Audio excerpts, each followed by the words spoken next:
أعوذ بالله من الشيطان الرجيم. بسم الله الرحمن الرحيم. سيقول السفهاء من الناس ما ولاهم عن قبلتهم التي كانوا عليها قل لله المشرق والمغرب يهدي من يشاء إلى صراط مستقيم. وكذلك جعلناكم أمة وسطا لتكونوا شهداء على الناس ويكون الرسول عليكم شهيدا. وما جعلنا القبلة التي كنت عليها إلا لنعلم من يتبع الرسول ممن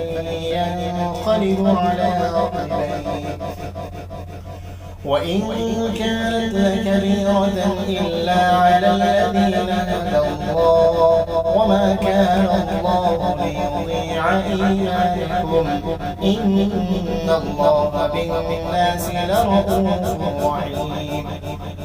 قد نرى تقلب وجهك في السماء فلنولينك قبلة ترضاها فول وجهك شطر المسجد الحرام وحيث ما كنتم فولوا وجوهكم شطره وإن الذين أوتوا الكتاب ليعلمون أنه الحق من ربهم وما الله بغافل عما يعملون. ولئن أتيت الذين أوتوا الكتاب بكل آية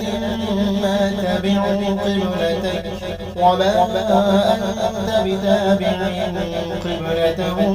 وما بعضهم بتابع قبلة بعض ولئن اتبعت أهواءهم من بعد ما جاءك من العلم إنك إذا لمن الظالمين. الذين آتيناهم الكتاب يعرفونه كما يعرفون أبناءهم وإن فريقا منهم ليكتمون الحق وهم يعلمون. الحق من ربك فلا تكونن من الممترين. ولكل وجهة هو موليها فاستبقوا الخيرات أينما تكونوا يأتي بكم الله جميعا إن الله على كل شيء قدير. ومن حيث خرجت فول وجهك شطر المسجد الحرام وإنه للحق من ربك وما الله بغافل عما تعملون. ومن حيث خرجت فول وجهك شطر المسجد الحرام وحيث ما كنتم فولوا وجوهكم شطره لئلا يكون للناس عليكم حجة إلا الذين ظلموا منهم فلا تخشوهم واخشوني ولأتم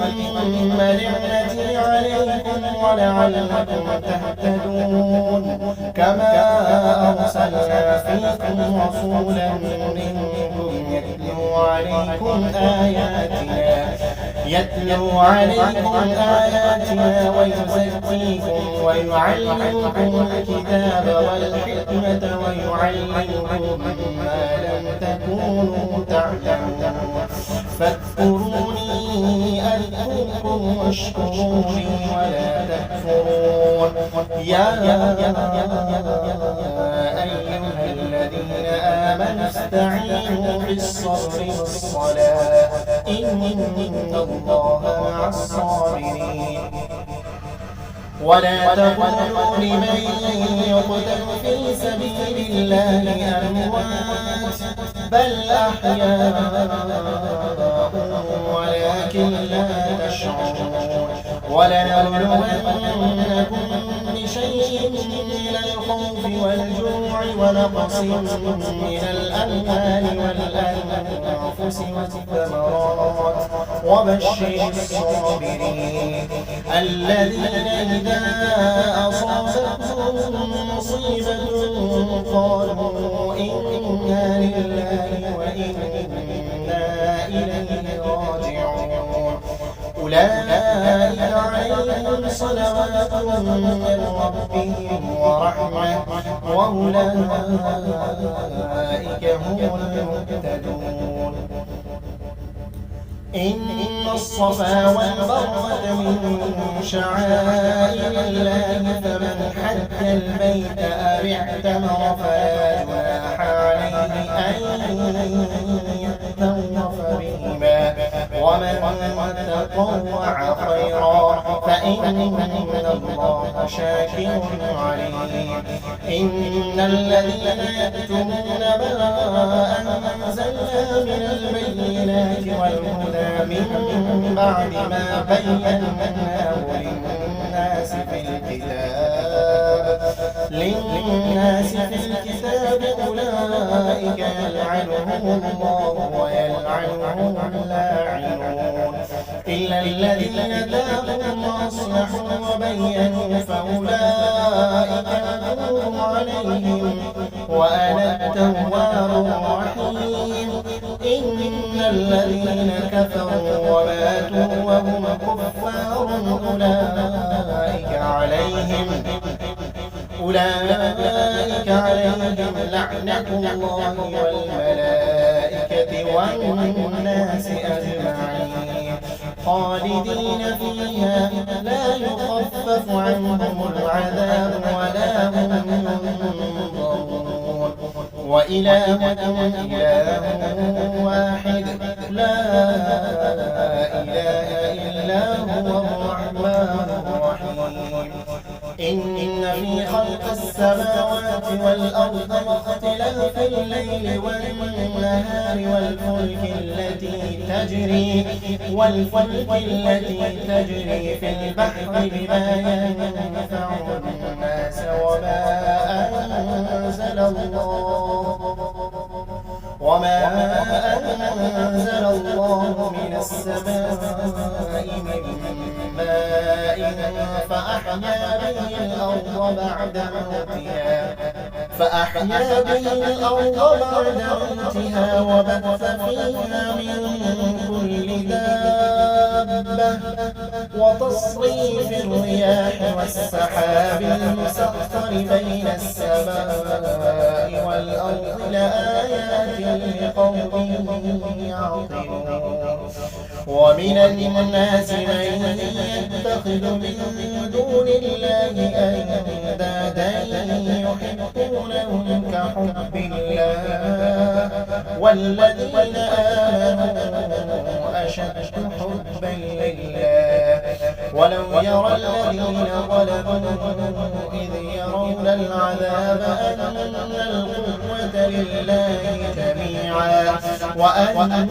الله شديد العذاب إذ تبرأ الذين اتبعوا من الذين اتبعوا ورأوا العذاب وتقطعت بهم الأسباب وقال الذين اتبعوا لو أن لنا كرة فنتبرأ منهم كما تبرأوا منا كذلك يريهم الله أعمالهم حسرات عليهم وما هم بخارجين من النار يا أيها الناس كلوا مما في الأرض حلالا طيبا ولا تتبعوا خطوات الشيطان إنه لكم عدو مبين إنما يأمركم بالسوء والفحشاء وأن تقولوا على الله ما لا تعلمون وإذا قيل لهم اتبعوا ما أنزل الله قالوا بل نتبع ما ألفينا عليه آباءنا أولو كان آباؤهم لا يعقلون شيئا ولا يهتدون ومثل الذين كفروا كمثل الذي ينعق بما لا يسمع إلا دعاء ونداء صم بكم عمي فهم لا يعقلون. يا أيها الذين آمنوا كلوا من طيبات ما رزقناكم واشكروا لله إن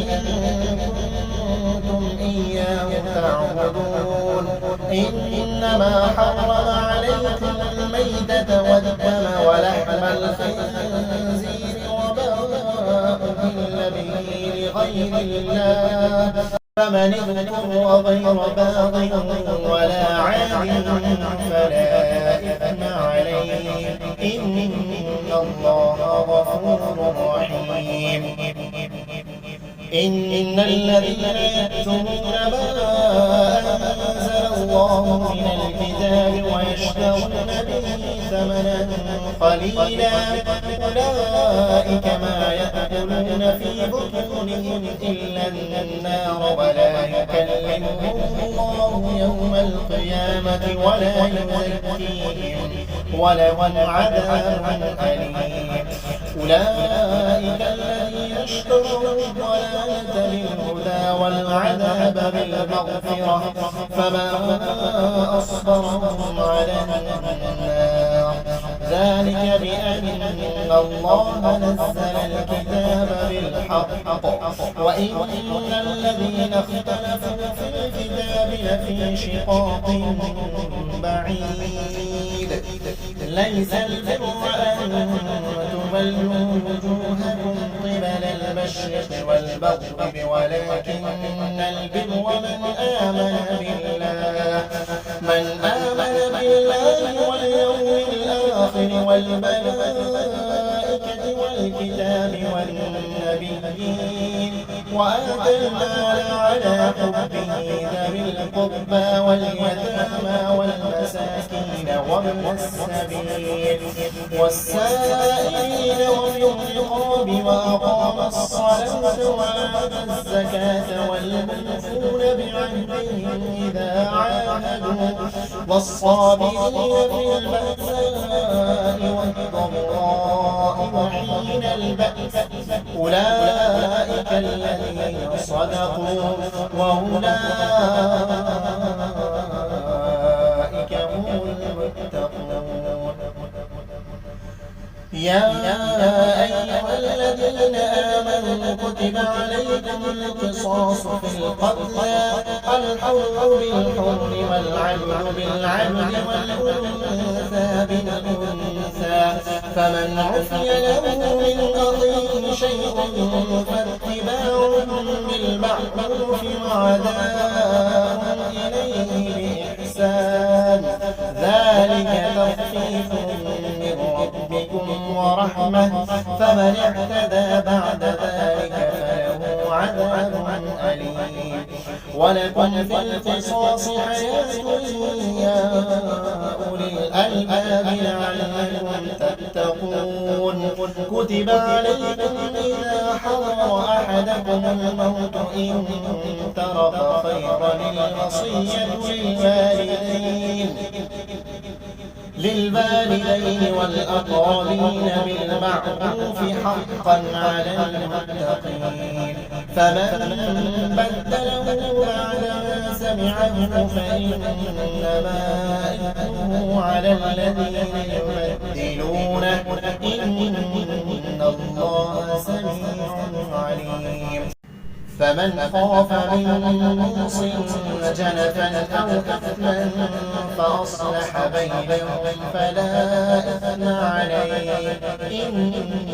الله غفور رحيم.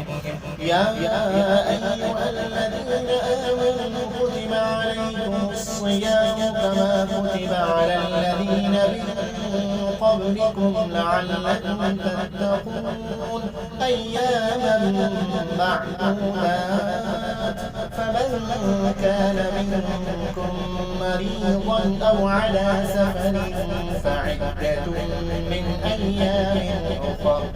وعلى الذين يطيقونه فدية طعام مسكين فمن تطوع خيرا فهو خير له وأن تصوموا خير لكم إن كنتم تعلمون شهر رمضان الذي أنزل فيه القرآن هدى للناس وبينات من الهدى والفرقان فمن شهد منكم الشهر فليصم ومن كان مريضا أو على سفر فعدة من أيام أخر يريد الله بكم اليسر ولا يريد بكم العسر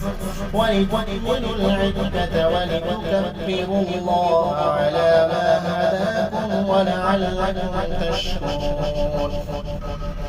وإذا سألك عبادي عني فإني قريب أجيب دعوة الداعي إذا دعاني فليستجيبوا لي وليؤمنوا بي لعلهم يرشدون أحل لكم ليلة الصيام الرفث إلى نسائكم هن لباس لكم وأنتم لباس لهن علم الله أنكم كنتم تختارون أنفسكم فتاب عليكم وعفى عنكم فالآن باشروهن وابتغوا ما كتب الله لكم وكلوا واشربوا حتى يتبين لكم الخيط الأبيض من الخيط الأسود من الفجر ثم أتموا الصيام إلى الليل ولا تباشروهن وأنتم عاكفون في المساجد تلك حدود الله فلا تقربوها كذلك يبين الله آياته للناس لعلهم يتقون ولا تأكلوا أموالكم بينكم بالباطل وتدلوا بها إلى الحكام لتأكلوا فريقا من أموال الناس بالإثم وأنتم تعلمون يسألونك عن الأهلة قل هي مواقيت للناس والحج وليس البر بأن تأتوا البيوت من ظهورها ولكن البر من اتقى وأتوا البيوت من أبوابها واتقوا الله لعلكم تفلحون وقاتلوا في سبيل الله الذين يقاتلونكم ولا تعتدوا إن الله لا يحب المعتدين واقتلوهم حيث ثقفتموهم وأخرجوهم من حيث أخرجوكم والفتنة أشد من القتل ولا تقاتلوهم عند المسجد الحرام حتى يقاتلوكم فيه فإن قاتلوكم فاقتلوهم كذلك جزاء الكافرين فإن انتهوا فإن الله غفور رحيم وقاتلوهم حتى لا تكون فتنة ويكون الدين لله فإن انتهوا فلا عدوان إلا على الظالمين الشهر الحرام بالشهر الحرام والحرمات قصاص فمن اعتدى عليكم فاعتدوا عليه بمثل ما اعتدى عليكم واتقوا الله واعلموا أن الله مع المتقين وأنفقوا في سبيل الله ولا تلقوا بأيديكم إلى التهلكة وأحسنوا إن الله يحب المحسنين وأتموا الحج والعمرة لله فإن أحسنتم فما استيسر من الهدي ولا تحلقوا رؤوسكم حتى يبلغ الهدي محله فمن كان منكم مريضا أو به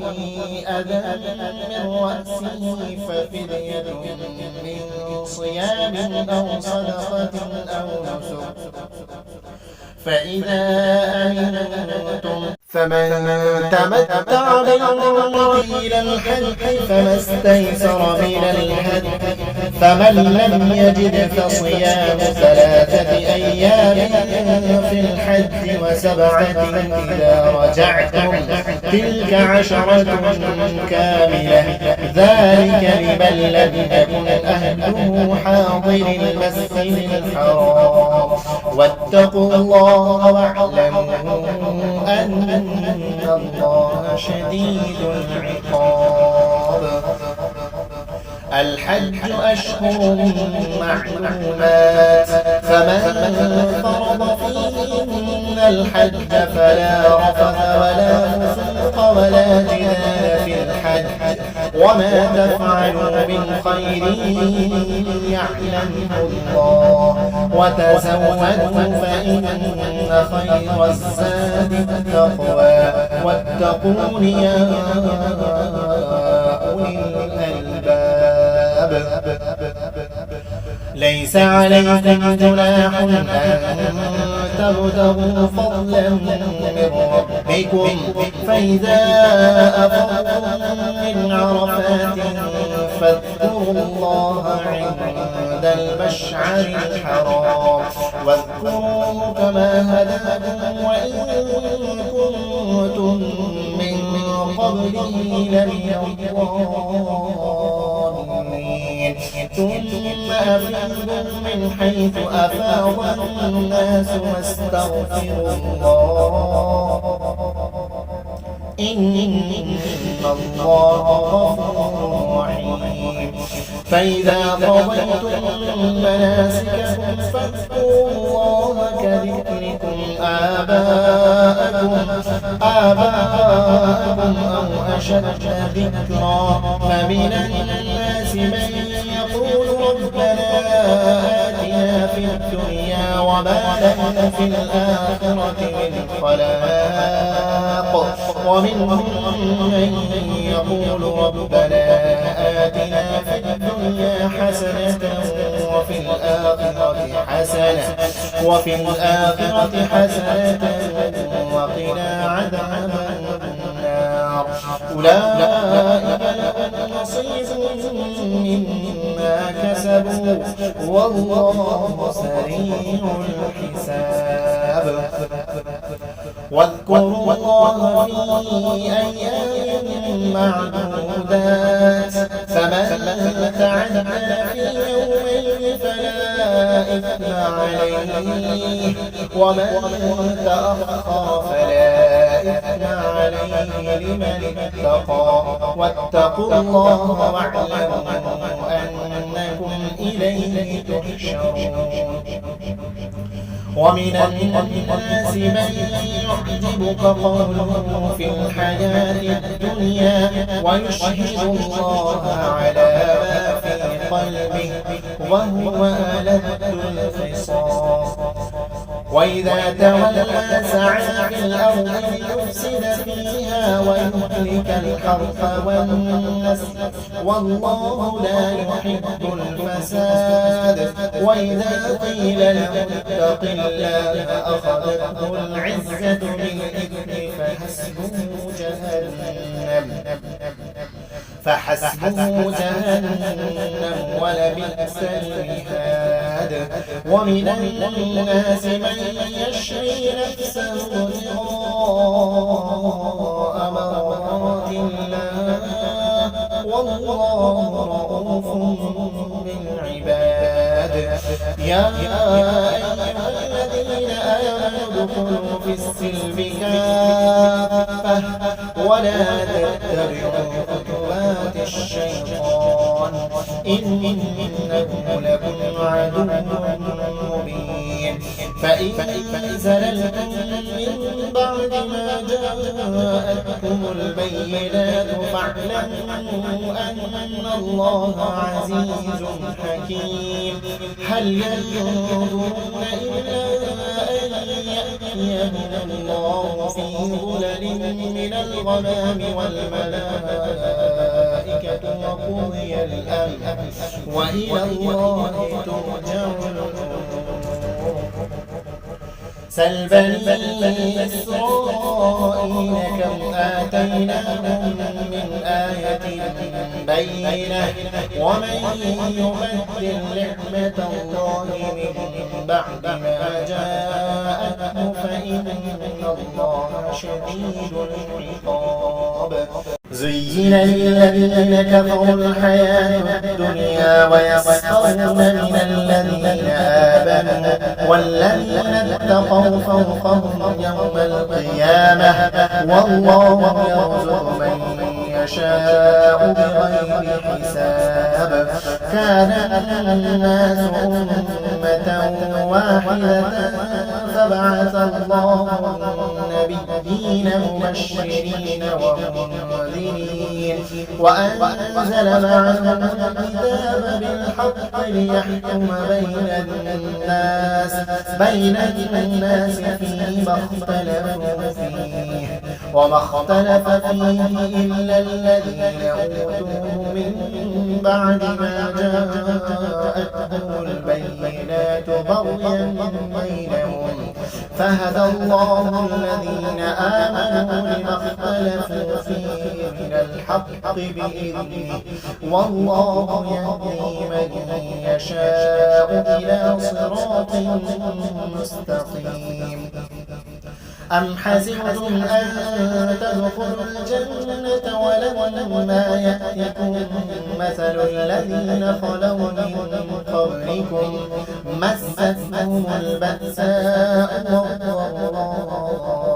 وزلزلوا حتى يقول الرسول والذين آمنوا معه متى نصر الله ألا إن نصر الله قريب يسألونك ماذا ينفقون قل ما أنفقتم من خير فللوالدين والأقربين واليتامى والمساكين وابن السبيل وما تفعلوا من خير فإن الله به عليم كتب عليكم القتال وهو كره لكم وعسى أن تكرهوا شيئا وهو خير لكم وعسى أن تحبوا شيئا وهو شر لكم والله يعلم وأنتم لا تعلمون يسألونك عن الشهر الحرام قتال فيه قل قتال فيه كبير وصد عن سبيل الله وكفر به والمسجد الحرام وإخراج أهله منه أكبر عند الله والفتنة أكبر من القتل ولا يزالون يقاتلونكم حتى يردوكم عن دينكم إن استطاعوا ومن يرتد منكم عن دينه فيمت وهو كافر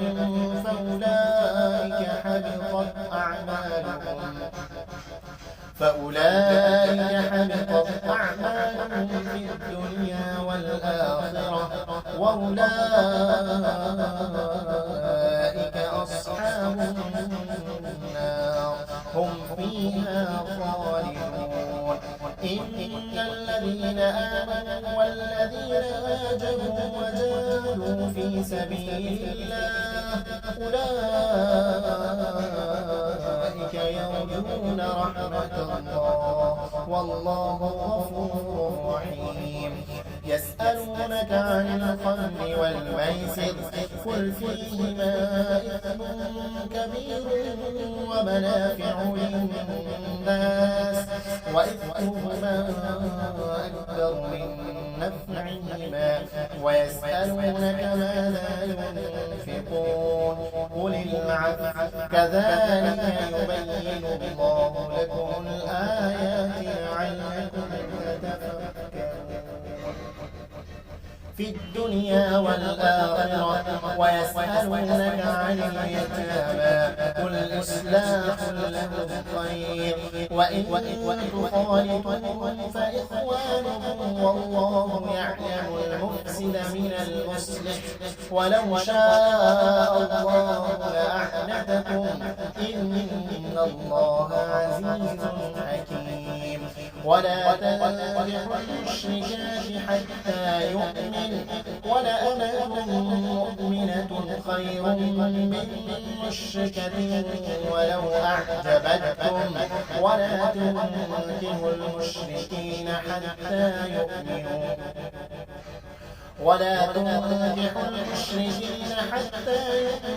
ولعبد مؤمن خير من مشرك ولو أعجبكم. أولئك يدعون إلى النار والله يدعو إلى الجنة والمغفرة بإذنه ويبين آياته للناس لعلهم يتذكرون. ويسألونك عن المحيض قل هو أذى فاعتزلوا النساء في المحيض ولا تقربوهن حتى يطهرن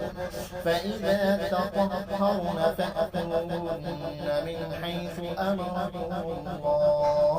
إن الله يحب التوابين ويحب المتطهرين. نساؤكم حرث لكم فأتوا حرثكم أنّا شئتم وقدموا لأنفسكم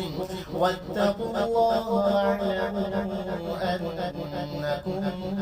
ملاقوه وبشر المؤمنين. ولا تجعلوا الله عرضة لأيمانكم أن تبروا وتتقوا وتصلحوا بين الناس والله سميع عليم. لا يؤاخذكم الله باللغو في أيمانكم ولكن يؤاخذكم بما كسبت قلوبكم والله غفور حليم. للذين يؤلون من نسائهم تربص 4 أشهر فإن فاءوا فإن الله غفور رحيم.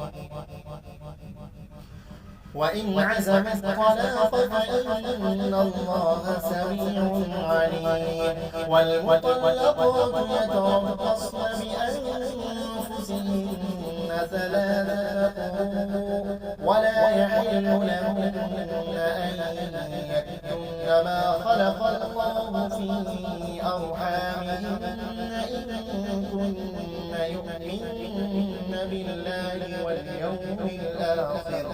وبعولتهن أحق بردهن في ذلك إن أرادوا إصلاحا ولهن مثل الذي عليهن بالمعروف وللرجال عليهن درجة والله عزيز حكيم. الطلاق 2 فإمساك بمعروف أو تسريح بإحسان ولا يحل لكم أن تأخذوا مما آتيتموهن شيئا إلا أن يخافا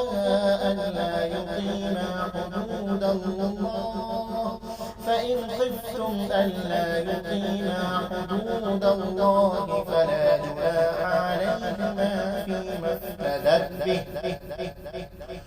فلا جناح عليهما فيما افتدت به. تلك حدود الله فلا تعتدوها ومن يتعد حدود الله فأولئك هم الظالمون. فإن طلقها فلا تحل له من بعد حتى تنكح زوجا غيره. فإن طلقها فلا جناح عليهما أن يتراجعا إن ظنا أن يقيما حدود الله، وتلك حدود الله يبينها لقوم يعلمون. وإذا طلقتم النساء فبلغن أجلهن فأمسكوهن بمعروف أو سرحوهن بمعروف ولا تمسكوهن ضرارا لتعتدوا، ومن يفعل ذلك فقد ظلم نفسه. ولا تتخذوا آيات الله هزوا واذكروا نعمة الله عليكم وما أنزل عليكم من الكتاب والحكمة يعظكم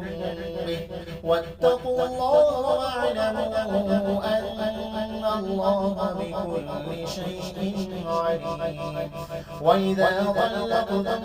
النساء فبلغن أجلهن فلا تعضلوهن أن ينكحن أزواجهن إذا تراضوا بينهم بالمعروف، ذلك يوعظ به من كان منكم يؤمن بالله واليوم الآخر، ذلكم أزكى لكم وأطهر، والله يعلم وأنتم لا تعلمون. والوالدات يرضعن أولادهن حولين كاملين لمن أراد أن يتم الرضاعة، وعلى المولود له رزقهن وكسوتهن بالمعروف، لا تكلف نفس إلا وسعها، لا تضار والدة بولدها ولا مولود له بولده، وعلى الوارث مثل ذلك، فإن أرادا فصالا عن تراض منهما وتشاور فلا جناح عليهما. وإن أردتم أن تسترضعوا أولادكم فلا جناح عليكم إذا سلمتم ما آتيتم بالمعروف، واتقوا الله واعلموا أن الله بما تعملون بصير. والذين يتوفون منكم ويذرون أزواجا يتربصن بأنفسهن 4 أشهر وعشرا،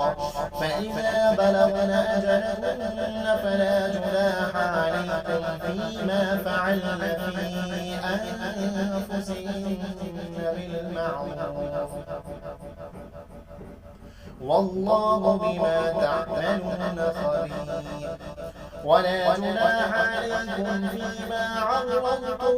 به من خطبة النساء أو أكننتم في أنفسكم، علم الله أنكم ستذكرونهن ولكن لا تواعدوهن سرا إلا أن تقولوا قولا معروفا،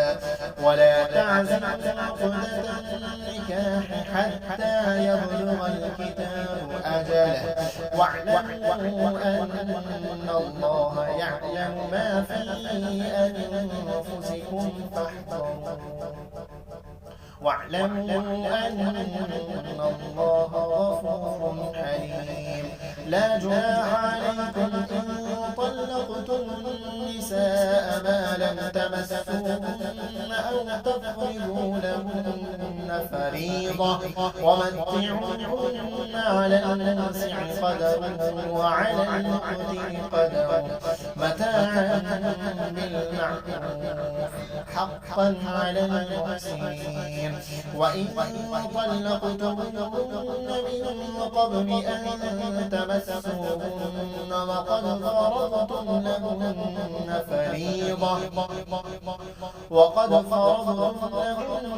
فريضة فنصف ما فرضتم إلا أن يعفون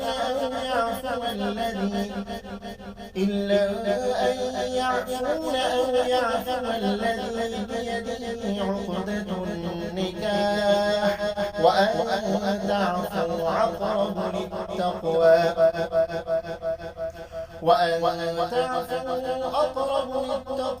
ولا تنسوا الفضل بينكم إن الله بما تعملون بصير. حافظوا على الصلوات والصلاة الوسطى وقوموا لله قانتين. فإن خفتم فرجالا أو ركبانا فإذا أمنتم فاذكروا الله كما علمكم ما لم تكونوا تعلمون. والذين يتوفون منكم ويذرون أزواجا وصية لأزواجهم متاعا إلى الحول غير إخراج فإن خرجن فلا جناح عليكم فيما فعلن في أنفسهن بالمعروف والله عزيز حكيم. وللمطلقات متاع بالمعروف حقا على المتقين. كذلك يبين الله لكم آياته لعلكم تعقلون. ألم تر إلى الذين خرجوا من ديارهم وهم ألوف حضر الموت فقال لهم الله موتوا ثم أحياهم إن الله لذو فضل على الناس ولكن أكثر الناس لا يشكرون. وقاتلوا في سبيل الله واعلموا أن الله سميع عليم. من ذا الذي يقرض الله قرضا حسنا فيضاعفه له أضعافا كثيرة والله يقرض ويبسط وإليه ترجعون. ألم تر إلى الملأ من بني إسرائيل من بعد موسى إذ قالوا لنبي له ابعث لنا ملكا نقاتل في سبيل الله